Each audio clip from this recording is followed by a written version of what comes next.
still in a strong cash position. I did mention earlier in the highlights that it was our best performing year in terms of our investment performance. However, in terms of investment income earned, it was also somewhat decreased from the prior years. This is mainly due to change in strategy where companies were rather retaining dividends, as well as our portfolio of investments is highly geared towards money market, and there were some substantial interest rate cuts through the year, which then impacted overall on our investment income. As a result of our actual valuation for the year ended 31 March 2021, our fund is well solvent, and our surpluses exceed our technical provisions by 467%, which is an increase of 30% from the prior year. The value of the claims we paid out in our warranty fund for the year ended March 2021 was just under 8 million. This is a little bit decreased from the prior year where we were looking just under 11 million, and that's a result of the lockdown for those 3 months where we were not operational. That brings me to the end of our financial presentation. Thank you, Chair. Chairperson, Honorable Minister, thank you very much. That's all from NHBRC. Thank you very much, SHRA.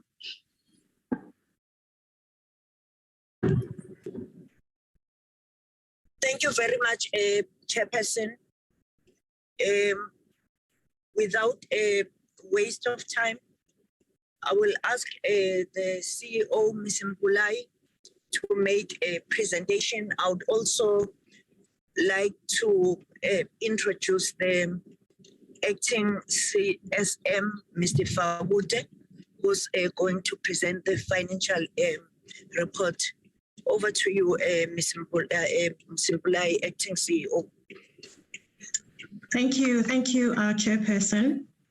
Chairperson and honorable members of the Portfolio Committee, the Honorable Minister, DG, DDGs, and colleagues, good morning. Chairperson, it does look like this is a year of anniversaries because it is the SHRA's 10-year anniversary this year. However, Chairperson, we're not celebrating as much as we should because for the last 3 years, the entity's performance has been below the 70 mark. Chairperson, we're happy to inform you and the committee that in the period that we're just about to report on, the entity's performance went up to 71%.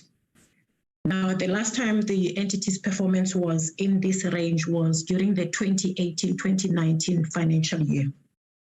We're happy, Chairperson, however, we're not complacent because we believe that there's a lot of room for improvement. This is just a slide that shows the contents of our presentation, Chairperson. As our Chairperson has said, I'm going to cover the first 2 parts of the presentation, and then my colleague, Mr. Fakutse, will cover item 3 and item number 4. The purpose of this presentation, Chairperson, is just to appraise the committee on the annual report for the Social Housing Regulatory Authority for the 2020-2021 financial year. Now, Chair, this first slide talks to the SHRA's mandate and our strategic map. You see here that our mandate talks to a transformed, compliant, and sustainable social housing sector, including integrated, quality, and affordable social housing. Now, the SHRA's mission or the vision is to create an integrated South Africa where citizens live a good quality life in well-located and affordable quality rental homes. Chairperson, our values talk to the social housing intent because that intent is to provide opportunities for low-income earners. And our vision, our mission is to ensure that there is quality housing for lower to middle income households in integrated settlements by investing in enabling, regulating, and transforming the affordable social housing for rental market. Chairperson, right at the bottom of the slide, you will see that we have 4 outcomes, and our 4 programs are based on these outcomes or aim to support these outcomes. Outcome number 1 that we support is the functional, efficient, and integrated government. The second one talks to quality, affordable social housing for rental delivered in strategically located areas. The third one, Chairperson, talks to enhanced performance of delivery agents, both the private and public agents in our projects. And then the fourth one talks to increased capacity of municipalities and provinces to deliver social housing. And later on, I'll talk to how we do this, Chairperson. The fourth outcome talks to an effectively regulated and sustainable social housing sector, which is really the core business of the SHRA. And then the last one talks to a transformed social housing sector value chain. Chair, just in terms of the executive overview, a total of 1,856 units were completed in 2020-2021. And a total of 4,866 units were completed over the MTSF period. Chairperson, just to say that we did revise the initial target for the MTSF was 30,000 units, as you might know, and that has been revised to 18,000 units because we didn't have a budget for the 30,000 target. And then, Chair, in terms of regulations, there's been growth in terms of the number of units under regulation by the SHRA. In the period during the 2015-2016 financial year, we had about 26,328 units that were under our regulation. And this number has now increased to 6,028 units. In terms of accreditation of institutions, Chairperson, we currently have 92 conditionally and fully accredited institutions on the register. 8 of these are fully accredited and 84 are conditionally accredited. And Chairperson, of the 92, 26 of the institutions, which include those that are conditionally accredited, are currently managing social housing stock. Now, this picture does look a bit skewed because of the 92, we have only 8 that are fully accredited. However, you'll see that 26, an increased number, have units under management. And the reason you see this skewed picture is because of the struggle that most of our institutions, particularly those that are owned and managed by designated groups, have in terms of accessing land and equity and financing, Chairperson. And we've increased our endeavors to support these institutions through our incubation programs and one-on-one engagements with the applicants, just to make sure that we increase the number of fully accredited institutions. And then, of course, there is the issue of land, which we're addressing through other initiatives, and I'll talk to that a little bit later during the presentation. In terms of the capital grant, the consolidated capital grant, expenditure for 2020-2021 was 587.2 million. And that means that there was a decrease of about 55% from the previous year. And this is mainly because of issues related to COVID-19 and the hard lockdown we went through last year. Chairperson, as I mentioned, overall our performance in the reporting period has been 71%. We strive to increase this to about 80%, which would mean good for us, Chairperson. And we really are working hard not to go back to the below 70% mark. Of the 24 performance indicators, Chairperson, 6 of these are related to transformation. And in spite of the fact that we think that we need to improve our work in terms of transformation, we did achieve 5 of these in the reporting period. And then in terms of the staff vacancy rate at the end of the period, we had a 22.64 vacancy rate with a headcount of 41 full-time staff members. And I'll explain what this means later on when I get to that slide, Chairperson. Chair, this slide just shows you what I've been talking about. So if you look at the period between, this is the 2 MTSF periods, and this shows you performance over those 2 MTSF periods. And you see that in this MTSF period, we have those 4,866 units that have been completed. And Chairperson, those that are completed are the units that have practical completion certificates but don't have tenants yet. And then those that are approved, which is 8,822, are units that have just been approved by our council and where we haven't tenanted yet. And then at the bottom, you will see what I spoke about in terms of the units under regulation. The graph here looks very healthy because from 2014 to 2015, there's a healthy upward increase in terms of the units under regulation. And that's a 99% increase, Chairperson, between the periods 2014, 2015 to 2020, 2021. And then, Chairperson, this is just what I was talking about in terms of the staffing trends.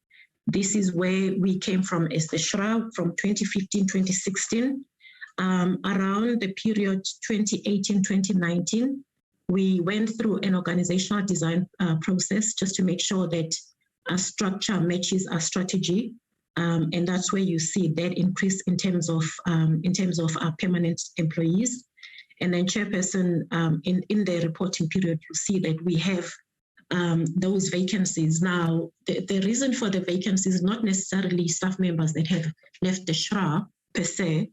However, we have gone through a review of both our compliance and regulations operational framework, which has resulted in us coming up with new positions to support that operational framework. We've done the same thing, Chairperson, with our project development and funding framework.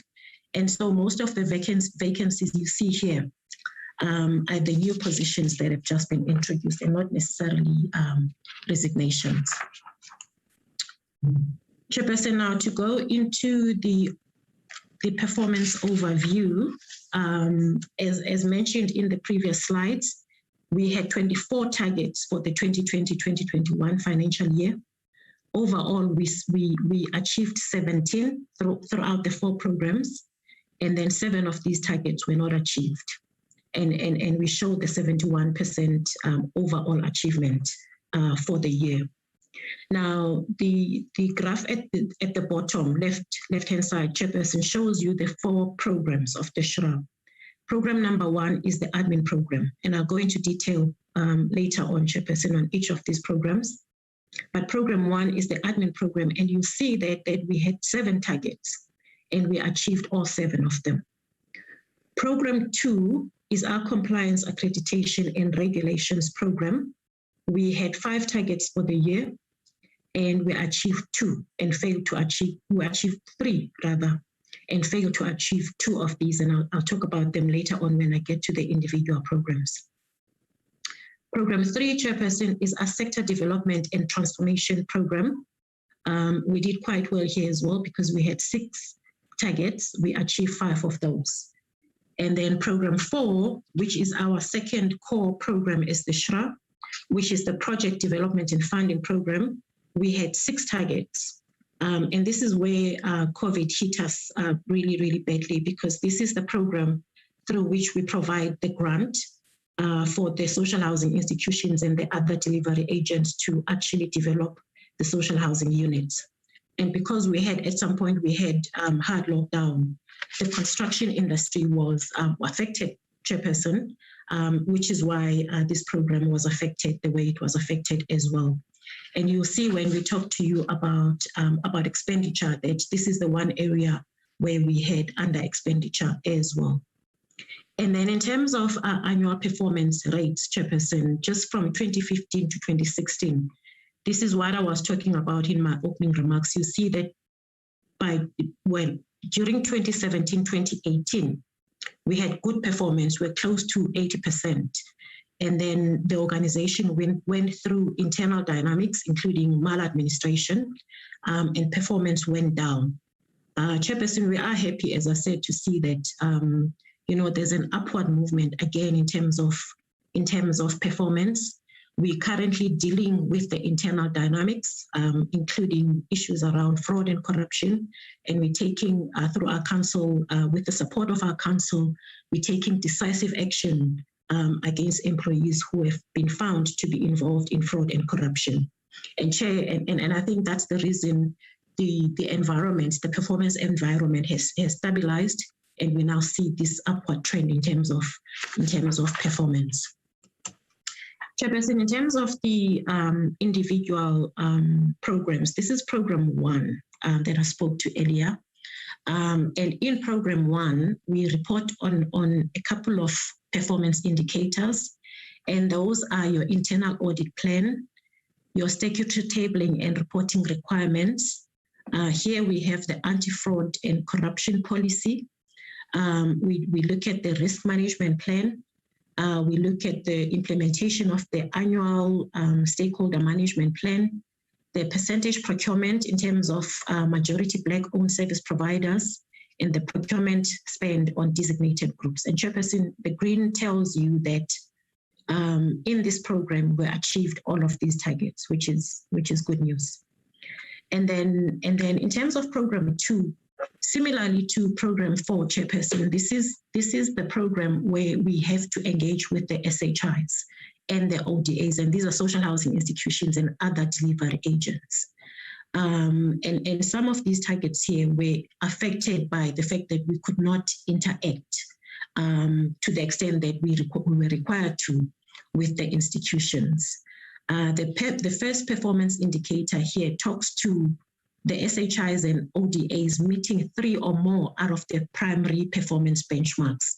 Now, these primary performance benchmarks, Chairperson, are in relation to the performance of the institutions, and they are related to things like rental collection, they're related to things like vacancies, but essentially the performance of a social housing or a rental housing delivery agent. And Chair, I have to say upfront that even before COVID-19, we were seeing some bad performance, not bad performance, but the performance was declining in terms of this target for almost all of the SHIs. And one of the reasons, well, there are 2 reasons that we attribute to that. The first is the fact that, the economy was bad for the country.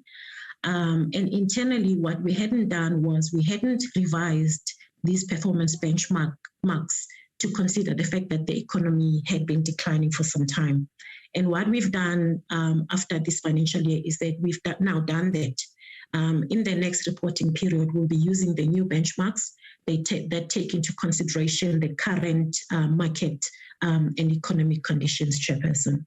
And so that's an area of improvement. And we also believe that through the implementation of the Rand Relief Fund, because those funds were dispersed to the SHRA at the end of the last financial year, and we've started implementing the program, that the picture will look a bit better, Chairperson. And then the next two indicators talks to the mandate of the SHRA as well, and perhaps the core business of the SHRA, which is to regulate the sector. And we do that, Chairperson, through 2 types of initiatives. And these are the tenancy audits, which help us to monitor who are beneficiaries and whether the delivery agents have the correct beneficiaries in the social housing units. The second one is the building condition audits, which help us monitor whether the delivery agents are maintaining the assets for which government has paid.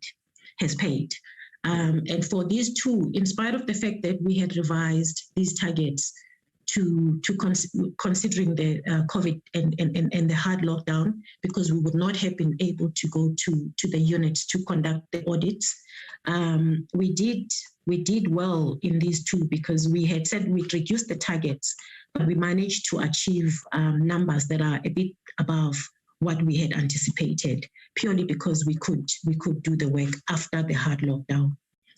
And then the last one on this slide is the number of institutional housing subsidy projects brought under regulation.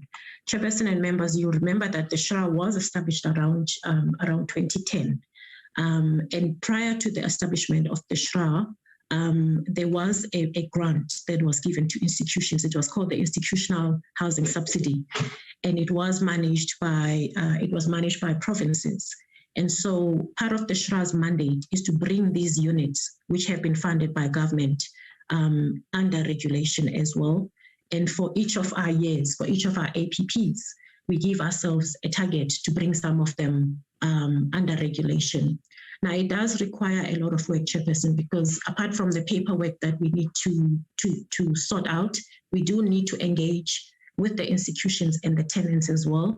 And we didn't achieve to bring these 4 institutions under regulations. In spite of the fact that there was some work done, we couldn't engage with the project owners and the tenants purely because of the hard lockdown. The next indicator, Chairperson, talks to projects in the pipeline, and these are projects that would have been submitted to the SHRA by either ODAs or SHIs for the purpose of obtaining the consolidated capital grant. And we had a target of 80%.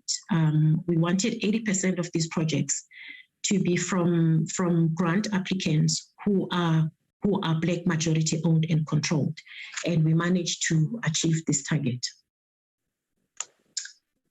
Chairperson, moving on to Program 3, which is the Sector Development and Transformation Program. This program also has an element of face-to-face or interface with our beneficiaries who we take through training. However, because we could do things virtually in spite of the fact that we had lockdown, performance on this program was not so bad. I think there was only one target that we didn't achieve fully because we could use the virtual platform to engage, and we still do that, to engage with our beneficiaries. And so these first 2, Chairperson, talk to, the first one talks to pre-selected qualifying institutions that are supported through our incubation program. And what we're looking for was that those projects or those institutions that have been selected should at least, when we're done with the incubation program, have projects in the pipeline by the end of the financial year. And we had given ourselves a target of 50%, which we achieved. And then the second one talks to the percentage of identified SHIs that received the institutional investment grant and where the intervention was completed. And we wanted those institutions to at least maintain their levels of accreditation. So we didn't want them to regress and to continue complying throughout by the end of the financial year. And the target for the year was 75%. And we actually overachieved on this because 100%, all of them actually maintained their levels of accreditation. The third performance indicator, Chairperson, talks to projects that received an IIG, which is the institutional grant, where the work was completed within the financial year and where those would have been recommended for capital grant award. Here we had a target, an annual target of 75%, and we overachieved on this as well because we managed to have all of them, 100% of these projects being recommended for the capital grant award. And then, Chairperson, the last one on this slide talks to the number of provinces that achieve at least 80% of the criteria for supporting a functional social housing program. Now, when we first established this program, the Sector Development and Program and Transformation Program, we focused solely on social housing institutions. And then, Chair, then we realized that in actual fact, for us to be able to deliver on the units, there are 2 levels. You know, government has 3 spheres, and the 2 other levels are equally important in ensuring that we have units on the ground. And that's the municipalities through the approvals in terms of planning the projects, but also provinces through their PSCs. So what we did was then we enhanced, or rather we expanded this program to include incubation work or training and support for municipalities in such a way that they would then have a valid social housing program or an approved social housing program that talks or that then supports the SHRA's ultimate delivery. And then we also introduced one where we support the provinces through the PSCs, just to make sure that the provinces firstly have project steering committees, and that the project steering committees where projects are approved before they come to the SHRA take place, and that they have terms of reference. And we had identified 7 of these provinces for this year, and we only managed to work with 4 provinces purely because of lockdown, hard lockdown last year and COVID last year. And then, Chairperson, the last 2, well, the first one on this slide talks to the number of social housing projects with land availability agreements approved. Now, we also included this one here because at some point, as indicated before in my presentation, we did realize that unless delivery agents have access to land, we're not able to get projects. Unless they have access to land, we're not going to be able to meet our deliverables. And so we then devised a program through which we can support these projects through our work with municipalities and provinces, these delivery agents rather, such that they have land availability agreements approved by the municipalities. And for this year, Chairperson, we had targeted 3 social housing projects to have those land availability agreements, and we overachieved on that target because we had 4. And these 4 I'm talking about are not, these are not included in the total number of institutions that we work with that have land availability agreements. These purely talk to those that have gone through, that have been approved by municipalities that have gone through our incubation program.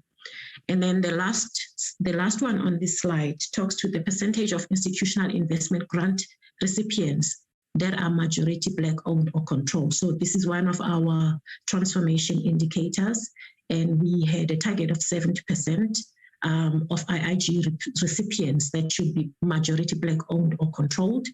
And we overachieved on this because we ended up with 76% of our recipients being majority Black owned and or controlled. And then, Chairperson, the last program is the project development and funding program. Now, this is where, as I said earlier, we were hit hard by COVID, and particularly the hard lockdown, because part of the work we do as the SHRA includes going to the construction sites, which were all closed because of the hard lockdown. And so we just couldn't achieve the units we had targeted for this year.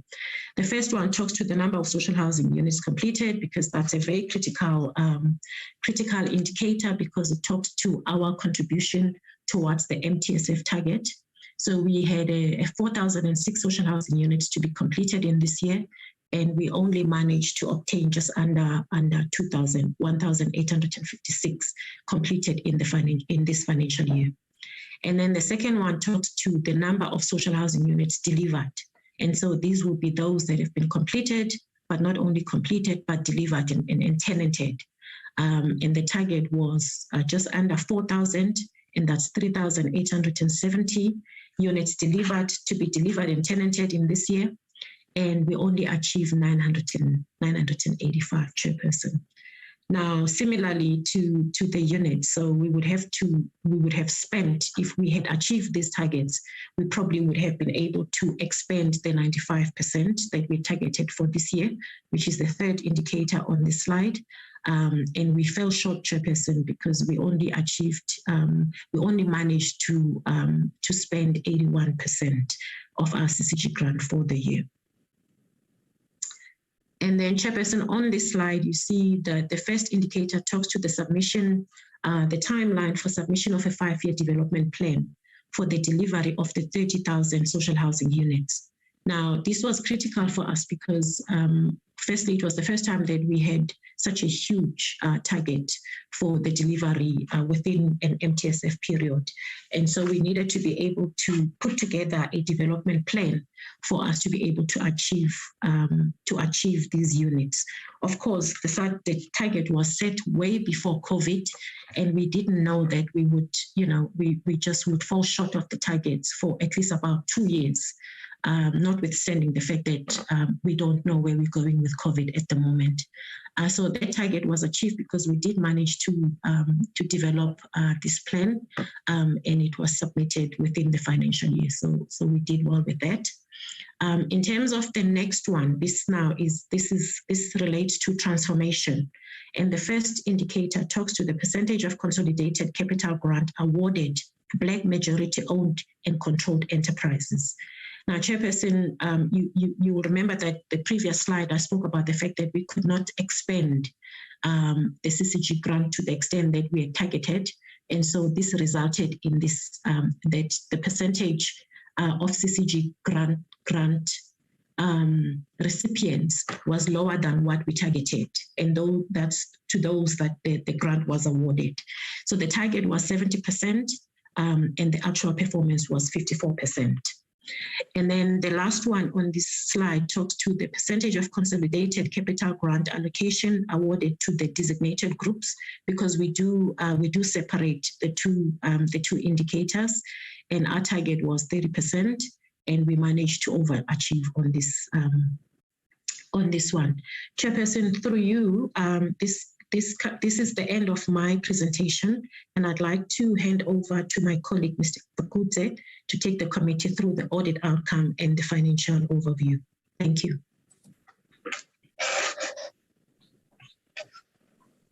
Thank you, PCO. Can you hear me? Yes, we can hear you. Oh, thank you. Good morning, Chairperson and members of the committee, Honorable Minister, the DG, DGGs, and colleagues from other entities. The audit outcome of the SHRA for the financial year ended 31 March 2021 was an unqualified audit opinion with emphasis of matter. The emphasis of matter areas were the non-compliance in terms of the Social Housing Act, in particular Section 9, in relation to the appointment of the interim council, and the preparation of the financial statements and performance report that were submitted for audit being free of material error. These were identified by the external auditors and subsequently changed by management, resulting in the unqualified audit opinion. The predetermined objectives, the external audit assurance report, there were no material findings on the usefulness and reliability of the reported performance information. There was no fruitless and wasteful expenditure and no irregular expenditure in the current year under audit. The summary of the management report for the period 2021, but in comparison to what was achieved in 2018, over the past 3 years, we have achieved a unqualified audit report with findings. I'd like to highlight the bottom right-hand corner status of drivers of internal control, so that the committee can note that the assessment of the improvement in the proper record keeping and processing and reconciling controls. And the blue arrows indicate going upwards and improvement in that area. Everything else compared over the periods has stayed relatively the same. From an audit findings over the past 2 years, on the next slide, the comparison between March 2020 and March 2021, we had 11 findings identified in 2020, which were reduced to 5 findings in 2021. That shows an improvement in the implementation of the remedial action plans that was previously designed. Next slide. In particular, in terms of the current improvement plan of the regular expenditure that we're dealing with in the prior year, that is 2020, we are still awaiting the outcome of the condonation application to National Treasury as a result of the projects that were funded in gazetted areas that were not supported by the relevant gazette. We have also attended to improving the controls in the improvements of projects in terms of the operational car framework, implicated employees that were identified in the forensic report, the appropriate recommendations are being implemented. The council appointment, we believe that the Honourable Minister has attended to this issue. We're given the nomination process and we were expecting an outcome before the end of March 2022. The performance and financial management misstatement, there will be constant collaborations and conversations with external audit on any transactions that they may review differently, but we're hopeful that we will not have a repeat finding in the new financial year under review. From a financial overview perspective, on the next slide, comparison of our actual to budget, the entity has received all the funding that was appropriated as revenue, save for a small adjustment in terms of the medium-term budget statement that was pronounced. The major drivers of the program costs includes our program costs include the consolidated capital grant and the institutional investment grant that supports the programs that the acting CEO has made reference to earlier. The major cost drivers that have resulted in slight over expenditure are around legal fees, preservation costs, and professional fees. The professional fees relate to areas of work that we've mentioned in our performance information above, relate to tenancy audits, building condition audits, project approvals, SHRA accreditation, and the like. Next slide, the grant expenditure. Over a period of 7 years, this slide indicates that in the previous MTSF period and the current one that we're in, amounted to a 7-year period, the CCG expenditure has been approximately 3.7 billion over that period. The institutional investment graph over a similar period has been 75.8 billion over a 7-year period. Next slide. From an assets and liability perspective, the balance sheet does indicate a strong position of SHRA. There was an increase in the cash and cash equivalents at the end of the financial year. That was due to the timing of the receipt of the 300 million resulting from the residential rent relief program. Next slide. Our surplus retention as at the 31st of March 2021 is an increase to approximately 731 billion. We still await the outcome of the request for the retention of that cash surplus into the new financial year. Chairperson, that brings us to the end of the high-level summary overview of the financial performance of the SHRA.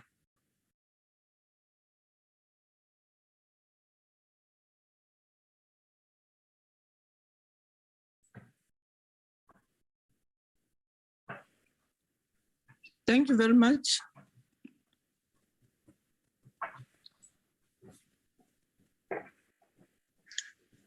Can I then invite members to talk to the representation?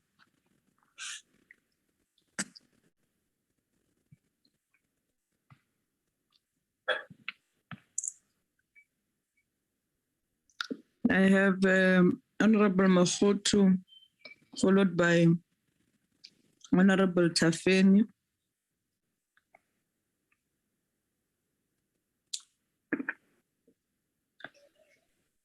Can we shoot? Honorable, and then followed by Honorable Malachi.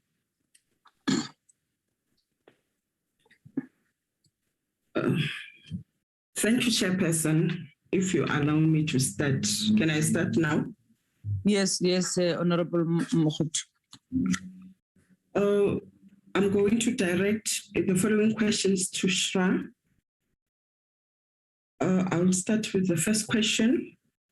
Why was the appointment of the interim council not in accordance with Section 9 of the Social Housing Act of 2008?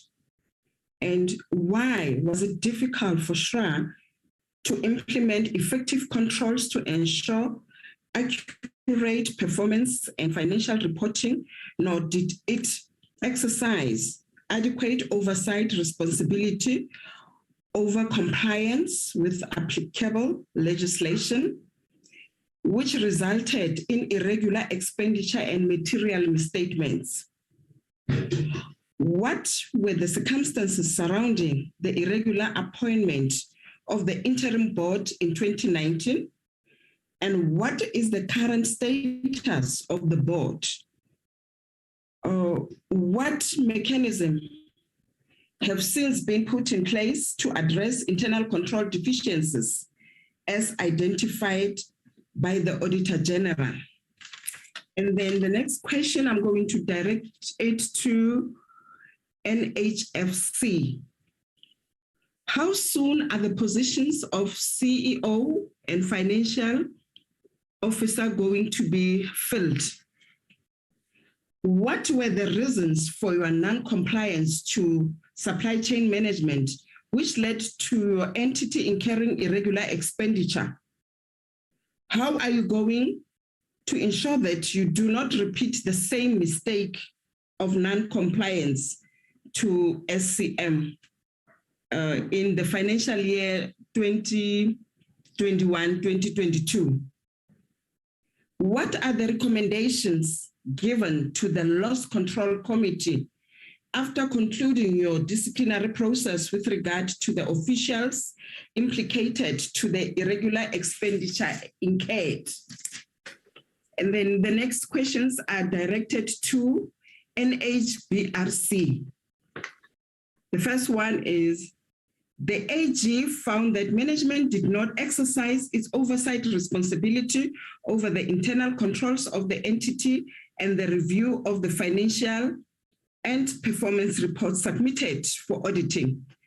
Compliance with applicable laws and regulations was not regularly reviewed and monitored, and adequate steps were also not taken to ensure that action plans are implemented. How will management ensure that these matters receive the required attention during the 2021 to 2022 financial year? The next question, sufficient audit evidence could be obtained to show that disciplinary steps have been taken against the officials responsible for incurring irregular, fruitless, and wasteful expenditure. Since investigations have not been taken, why were no investigations initiated and no disciplinary steps taken against implicated officials? Thank you, Chairperson. Thank you very much, Honorable Mkhutu. Honorable Tafeni.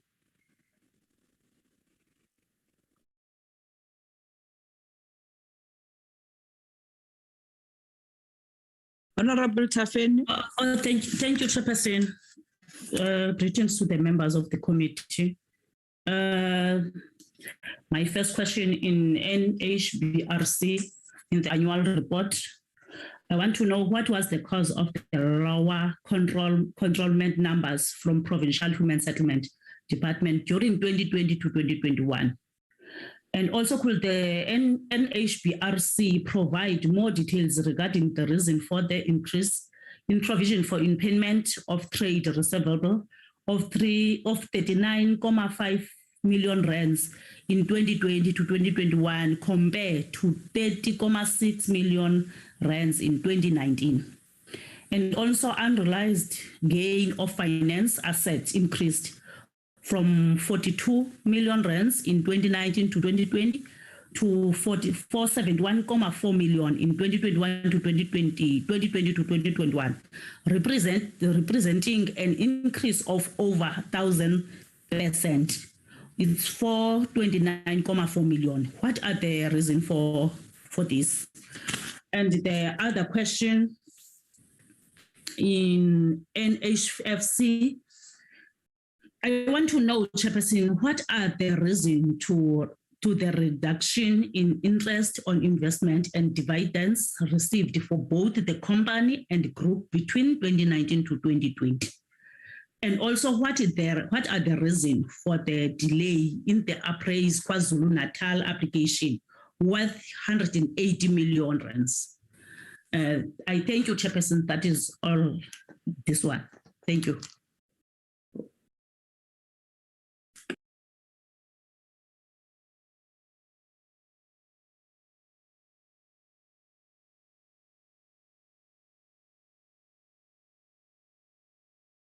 Hello, Chairperson. Honorable Malachi.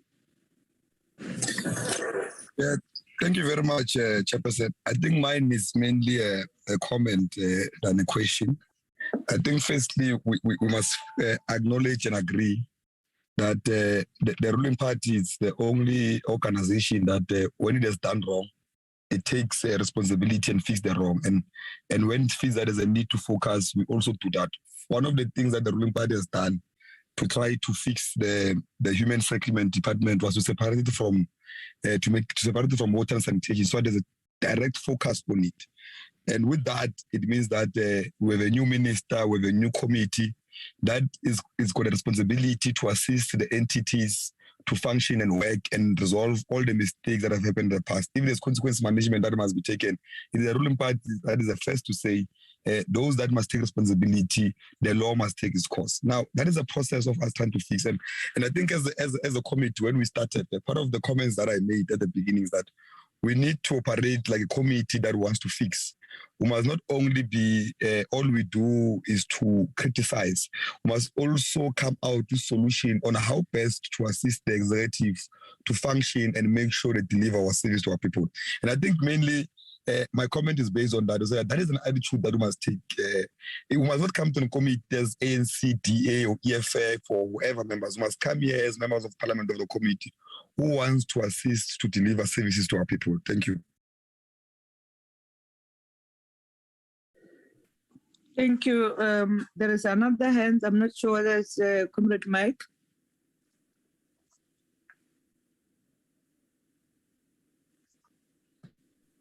It's Ms. Mukhoto, Chair. Oh, it's Mukhoto again. Yes,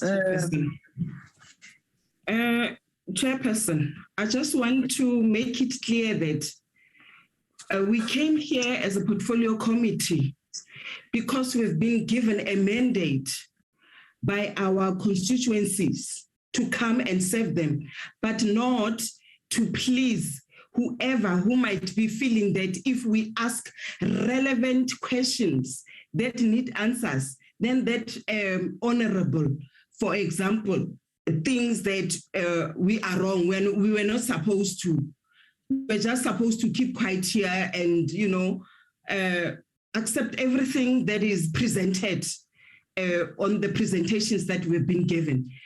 We've been given this opportunity to listen to the presentations and engage effectively, not to please any other person, because we are here as the vanguards of the people. And we are here to make sure that targets that are being planned or that are supposed to be achieved by different entities in order to fulfill the community's needs are fulfilled. And if we have to hold them accountable, we must hold them accountable.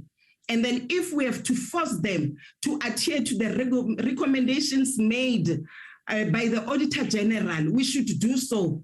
And they should stop always making promises which they do not fulfill, which year by year or on yearly basis, they keep on committing the same mistakes. Thank you, Chairperson.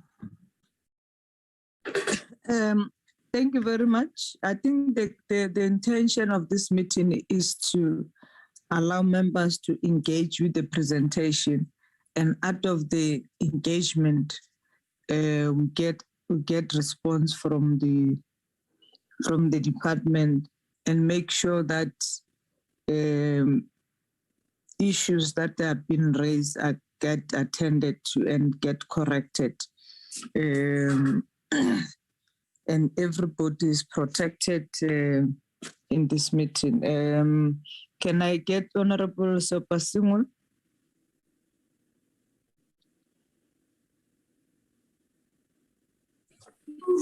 Thank you, Chair. Mine is just a comment.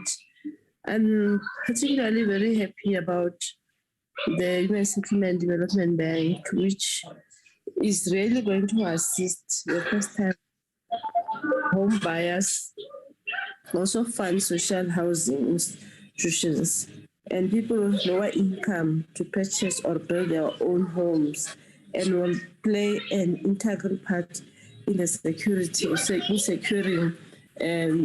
or playing a role into the mainstream of the economy, which I think it's a redress of the imbalance of the past. So my comment is that, Chair, that this is really going to make a difference in the life of our people. Thank you, Chair. Thank you very much, Honorable Sopasungu. Just to add on questions,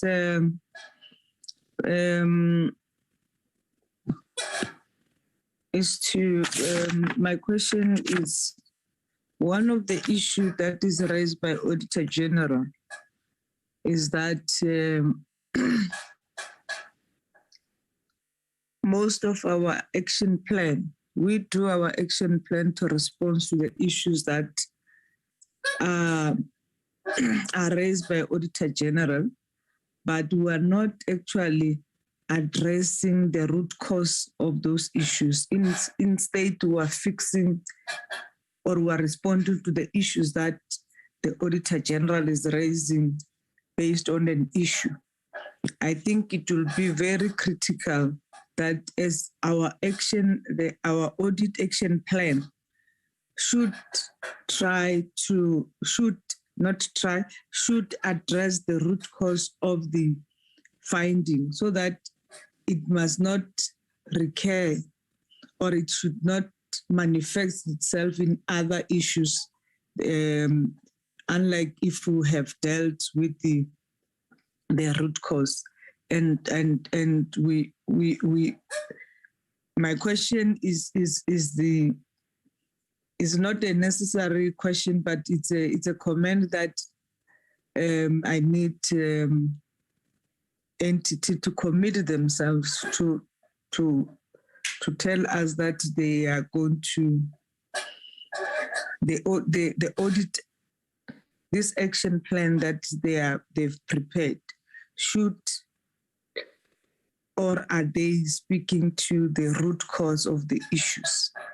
And congratulate SHRA for the performance under difficult circumstances of COVID.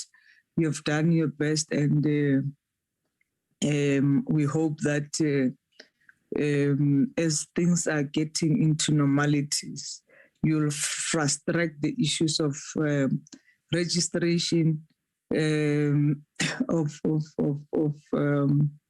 your stakeholders, that so that we are able to balance and transformation has been addressed in your entities. And lastly, is on the amalgamation of the various entities by NHFC. It was not an easy task. We want to commend both the chair and the CEOs that you have actually managed to finalize that amalgamation. We hope that there will not be issues that comes from employees based on this amalgamation, and would request the department to tighten the loose ends and make sure that this amalgamation move us forward, and all the staff that have been amalgamated, they are satisfied in terms of incorporated into the new bank, so that when we start with the operating as a bank, we don't have these legacy issues that will follow us. Thank you very much. Can we get the minister and your team to direct who must respond? Thank you. Thanks, Chairperson. I'll come towards the end if we can request the entities, maybe in the manner that they have presented, to respond to the issues members raised.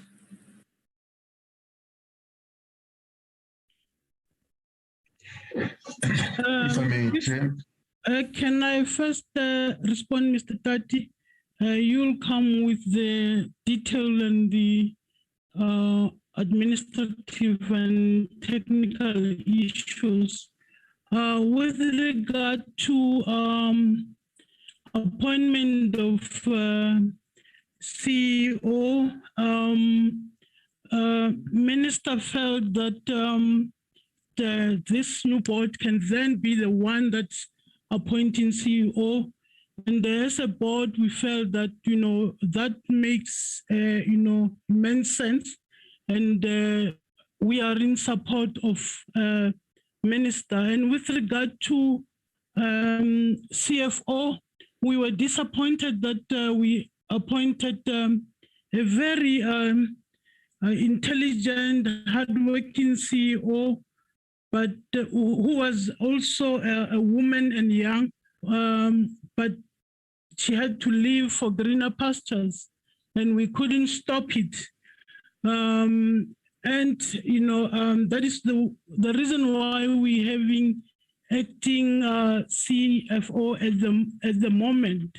And with regard to supply chain issues, as the board, we mandated that an investigation happen through audit, and that has been completed. And CEO was tasked with the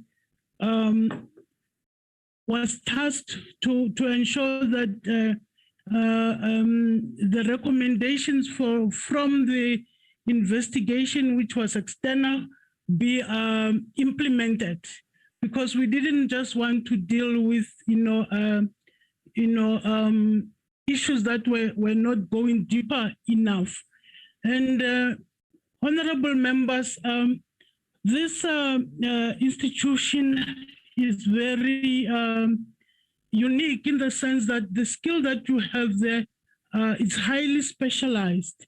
You have people who are from, deal making, financiers, lending experts, credit vetting experts, etc.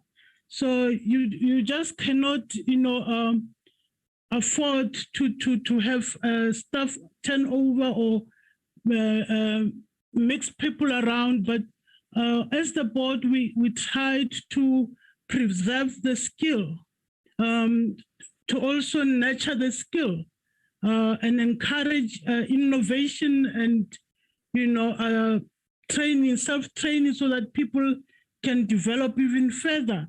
And this was done in preparation for the HSDB, so that when the bank starts, it does not start from the beginning with regard to getting, these kind of specialized skills. It's very important that because they are very scarce. I mean, finance is a very scarce, a skill in the country. So that as a board, we manage. We're not saying we have perfectly done it, but we managed to preserve, as much skill as possible. And with regard to amalgamation, I've already talked about, the successes that are there. I mean, getting people who were, working in different directions to come and, embrace and work together indeed has not been easy. But, now the new bank will have it easy with regard to, implementation and taking the bank forward. With regard to the other questions, I would like my CEO, my acting CEO, to attempt to answer all those questions. Thank you very much. Mr. Tati. Thank you, Madam Chair. Thank you, Honorable Chair. I have very little to add in respect of the vacancy CEO. The Chair has dealt with those, that the role of CEO will be dealt with by the new board. The CFO, we are taking a recommendation to the board, which is sitting end of this month, to create a permanency in that environment. So December forward, we should have that position filled with a permanent person. SEM and irregular expenditure issues, let me leave those to our acting CFO. And what recommendations are we taking to the Loss Control Committee? He has that detail. It is no different than the reasons for the reduction in the interest and dividend payments. Safe to say on the dividend side that our subsidiary institutions have been similarly affected by the drop in the interest rate in general, as well as the reduction in their own earnings because of the COVID environment. So dividends also declined. The delay in the 180 million, I think our lending executive is here. She will handle that part.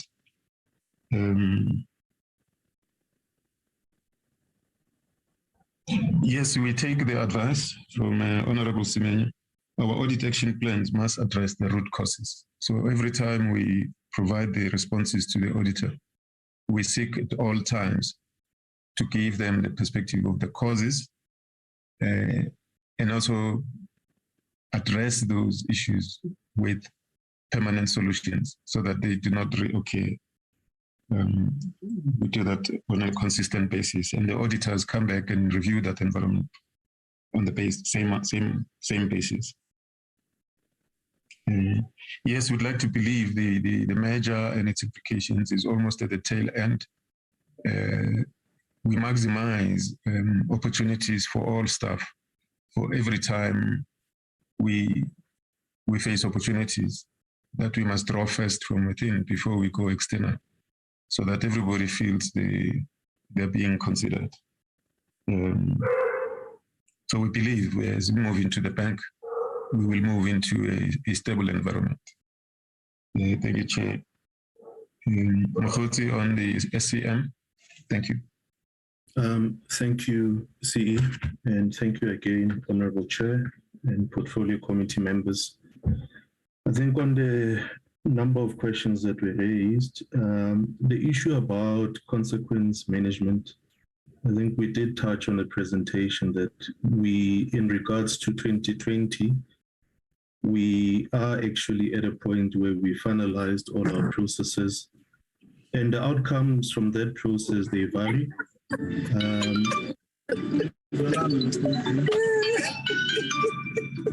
Chair, through you, may I ask that there's a bit of feedback.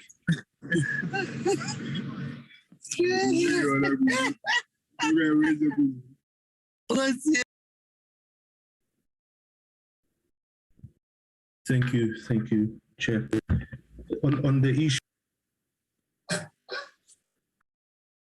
Proceed.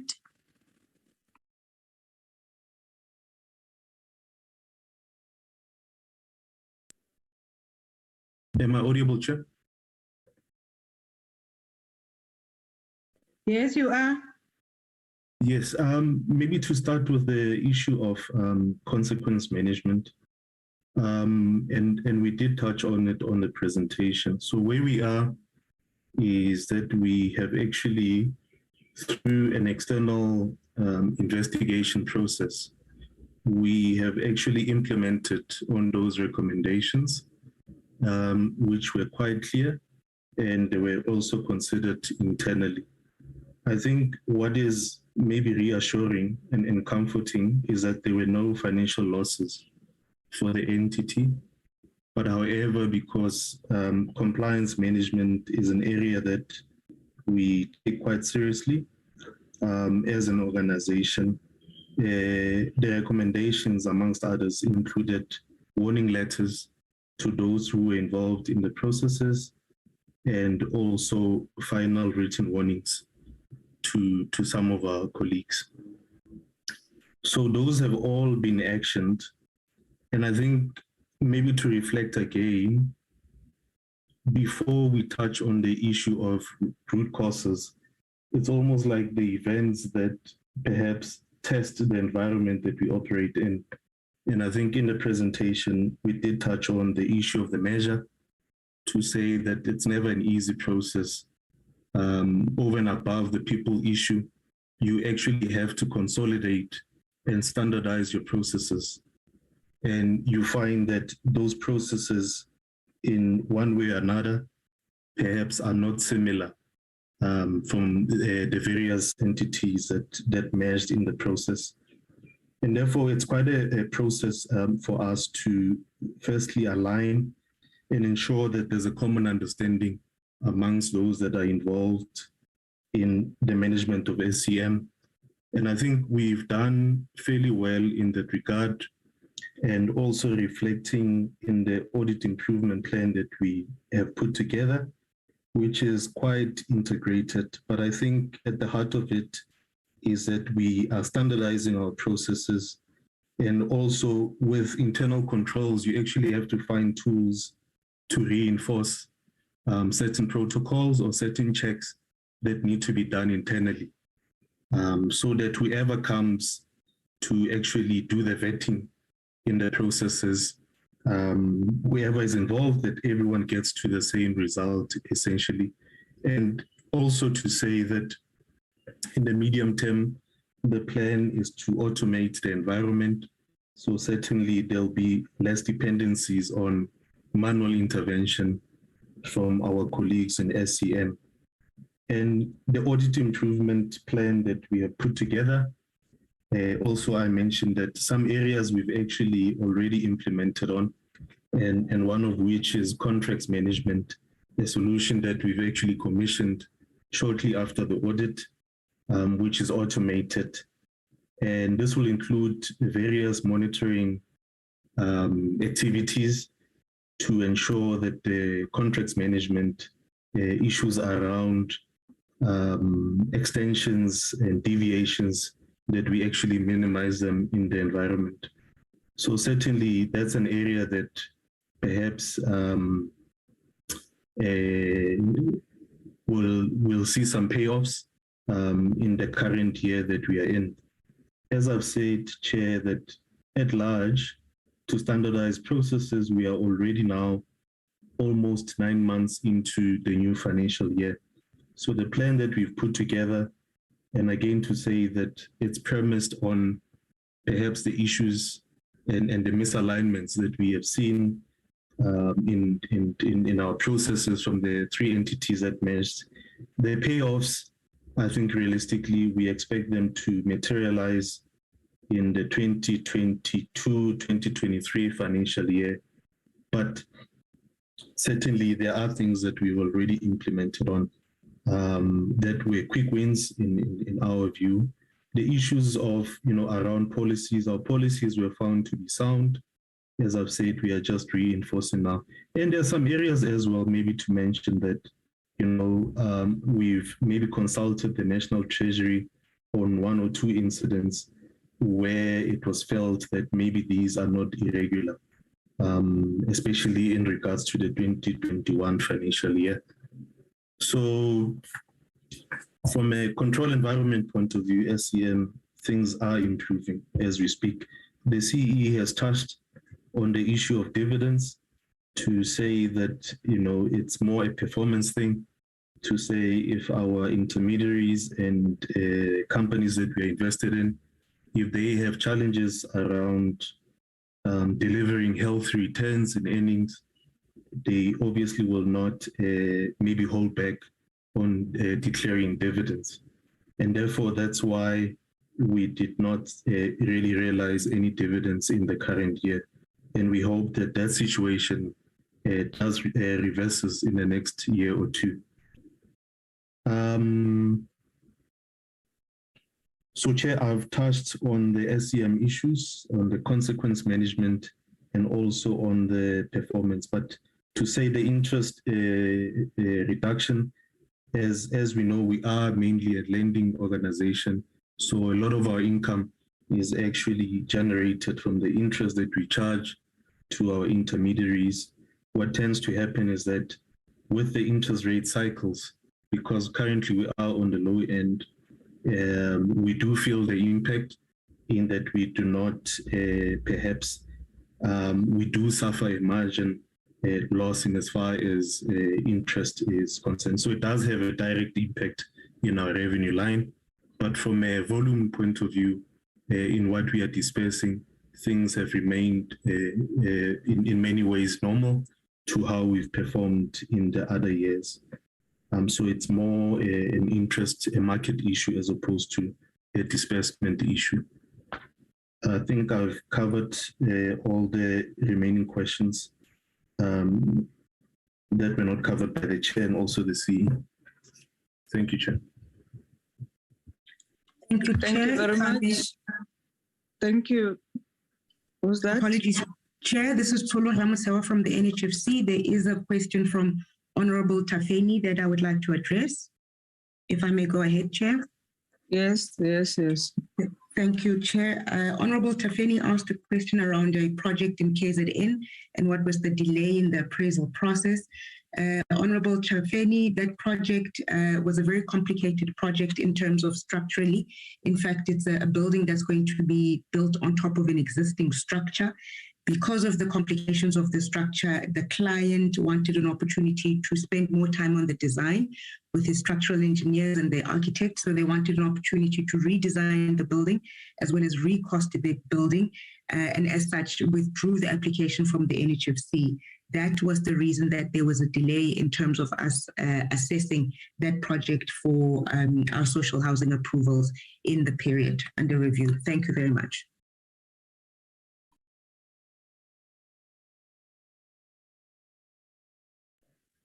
Thank you very much. Can we get the other entity? Thank you very much, Honorable Chair, Honorable Members, Honorable Minister. There are a number of issues that were raised for the NHBRC. I think let me start with the one that you raised, Chair, in terms of the commitment that you are asking of us in as far as the audit improvement plans that we have developed. What we did, Chair, we looked at the management report that was presented to us as the AG. From that report, we then looked at all the issues that were raised by looking at our people, processes, and systems. And then we then developed these action plans. We also brought in our internal audit as well to provide an assurance to our administrator in terms of the progress that we are making in resolving all the issues. We are committing to this, Chair, that by the end of this financial year, all of those issues would be dealt with. And also we are going beyond that and looking at all our other areas in our business as well. There were other questions that were raised by Honorable Mohoto. The first one was the issue around the disciplinary steps that the AG were not happy with. In terms of the DCs that were, the investigations that were ongoing, there were a couple of investigations, Chairperson, that were not yet concluded at the end of the financial year. The AG was not too happy with the progress that was being made in terms of the speed by which those investigations were being concluded. What we then did in this current financial year, Chairperson, those were prioritized and those have been concluded, and the recommendations as outlined in the reports are in the process of being implemented. The other issues around the internal controls and the compliance with applicable laws and regulations, the acting CFO will talk on those ones. There was another question from Honorable Tafeni around the lower enrollments in the subsidy area. I think, Chair, that has been the function of what COVID has had, in the sense that in the sector as a whole, we were impacted negatively by COVID, in the sense that we lost the first 3 months of the financial year, but since then there has been some recovery, as well as us processing all the applications that we received from the prior financial year. So in terms of what is happening currently, Chair, there has been an improvement and we are seeing those numbers coming through. We will be reporting a better performance in this financial year. Can I ask then the acting CFO to respond on the other issues?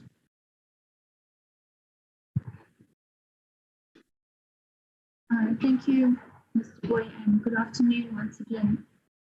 With regards to the AG's finding on the lack of internal controls and review of information, a lot of our processes in the prior financial year with regards to performance information as well as on the financial side were very manual and therefore very, very cumbersome and tedious. So we have gone a long way so far in automating these processes. which then enables the review to be much easier and alerts us a lot quicker where there could be potential issues. So we believe that we have addressed that finding in this way. In terms of compliance with applicable laws, we have had our new supply chain policy as recommended by the Auditor General approved, and that has been implemented. So we believe that that will also assist us in being able to apply to those laws. From Honourable Member Tafeni, with regards to the slower payments coming, with regards to the increase in our debtors provision, it's largely attributable to some slower payments coming through from the departments as a result of backlogs on their side due to the COVID pandemic, and also as a result of some budget constraints that they were experiencing.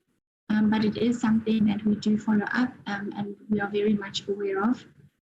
The last question was around our unrealized profits with regards to our investments. The year 2021 saw the best investment performance that we have seen in quite some recent times. So that really, the end result of that performance is reflected in the unrealized profit figure, as it shows the change in the market value of our investments, which was substantially higher than it was particularly in the previous financial year.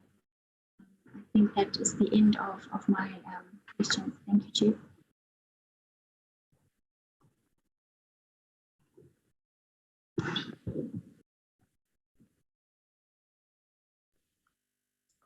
Are you done? See you.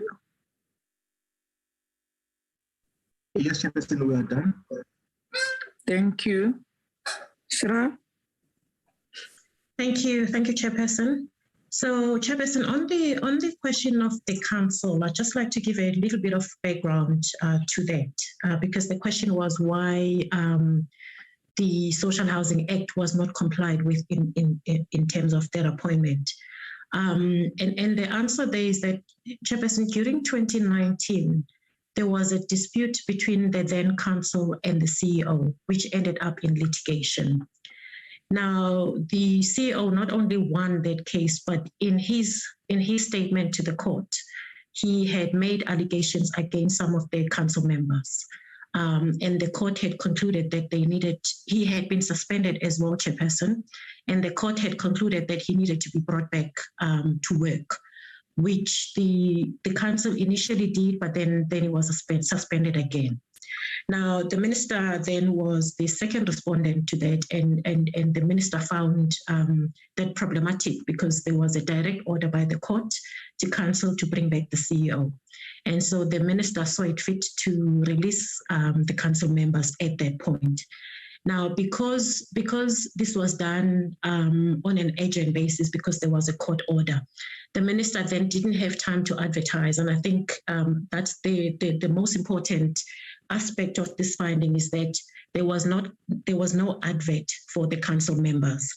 And even though the SHRA doesn't necessarily participate in terms of the appointment of council, the external auditors found that it had to be the SHRA that gets penalized through this audit finding, because the Social Housing Act actually does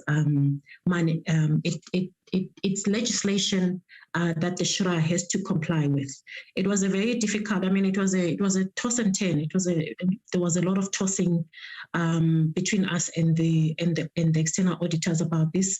But ultimately, they wanted to keep this finding there so that the minister could then appoint a new council. And then there was a question about what the current status of the council is. We still have the interim council.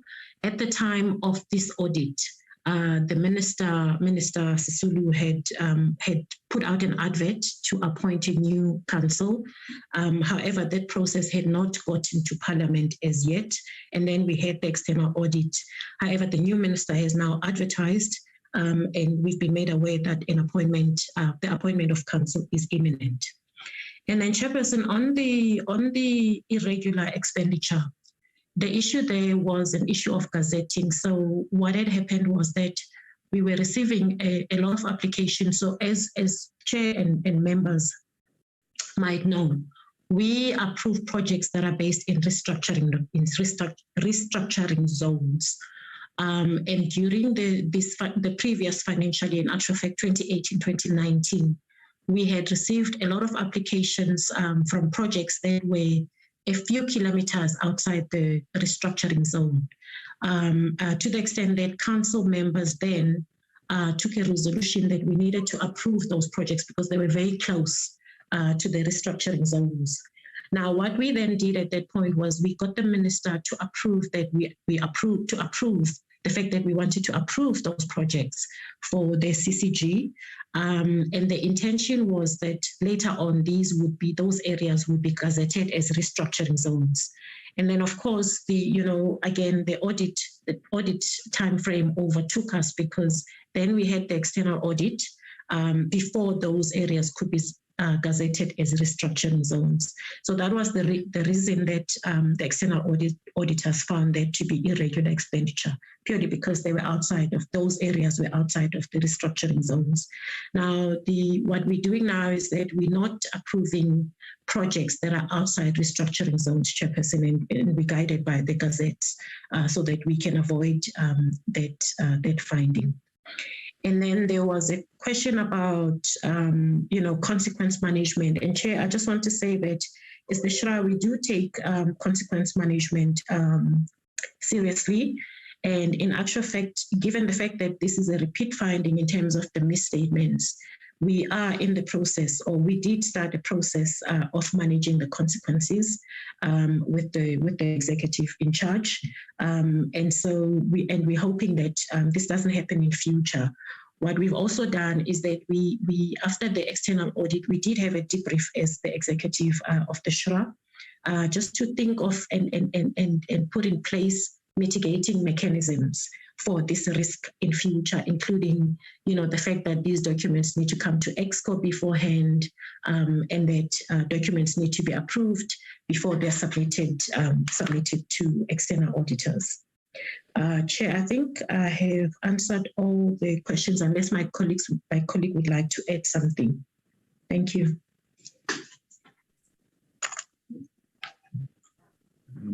Hello? We can hear you, Vusi. Yes. Oh, sorry. No, there's nothing I need to add. I'm fine, covered. Thank you. Okay. Minister. Thank you very much, Chair. Safe to say, I'm not so sure why the CEO explained the issue of boards, because it's not within her purview in my presence. So I hope colleagues learn protocols.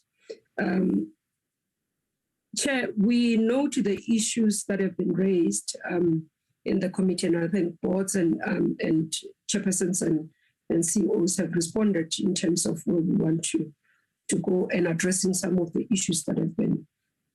And I would want to indicate that indeed, as I said, briefing the portfolio committee about the process that process.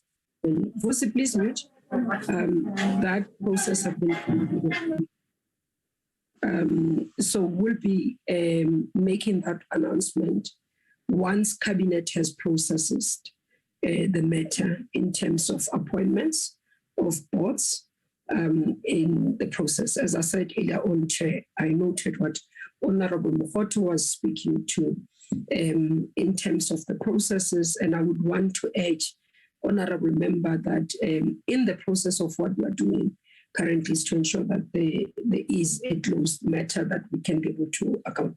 And I hope we can be able to move forward on that context and therefore close the chapter as the details as explained by this CEO on what has happened in the process. And I hope, but though we do note that in the process of the issues, would want to leave it at the level where the minister had within her prerogative, within the law processes. I don't think what Honorable Member was saying in terms of the law itself, there's been a violation of the law. I don't think so. We might not have agreed with the process itself in the manner that it had been done, but within the legality, the process, I don't think there is an issue. It could be that honorable members, you would prefer that an interim structure doesn't stay long, but if the conditions were not suitable at that time, and that's why we are in the process of correcting that. Thank you very much.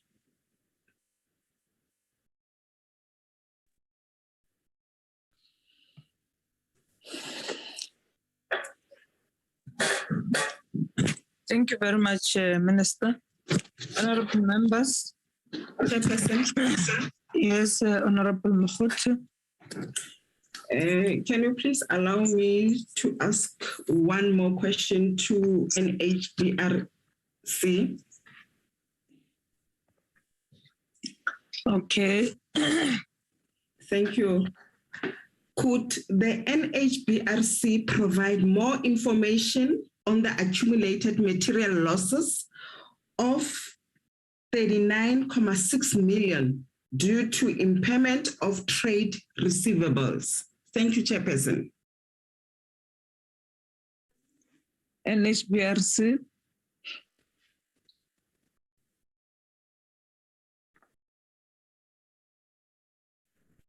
Thank you, Chairperson. NHBRC. Am I audible, Chair? Yes, speak to the mic. Your voice is too soft. Okay, apologies for that. That is it is the annual provision that we raised to all of our debtors. No, we can't hear you. We can't hear you, Mala.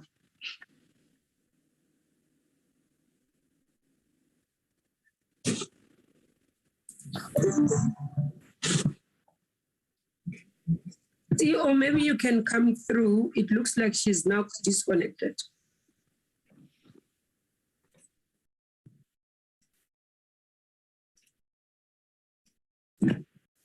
Okay, thank you, Chairperson.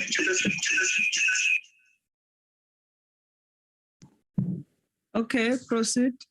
Yeah, thank you, Chairperson. The provision that we raise, Chairperson, we raise a provision for doubtful debts for all our debtors that are outstanding for over 120 days. So there is a breakdown in terms of which provincial departments are owing the NHBRC, and the aging of that debt is over 120 days. We do not write it off. In terms of the accounting standards, that's how we report, Chairperson. It's not material losses, it's a provision that we raise guided by the accounting standards, Chair. Thank you. Thank you very much, CFO. Honorable members, if there is no any other follow-up, I want to take this opportunity to thank Minister and the chairpersons of the board and CEOs and their teams and the department for availing themselves for this interaction. And the meeting is adjourned. Thank you very much. Thank you very much, Chair and honorable members.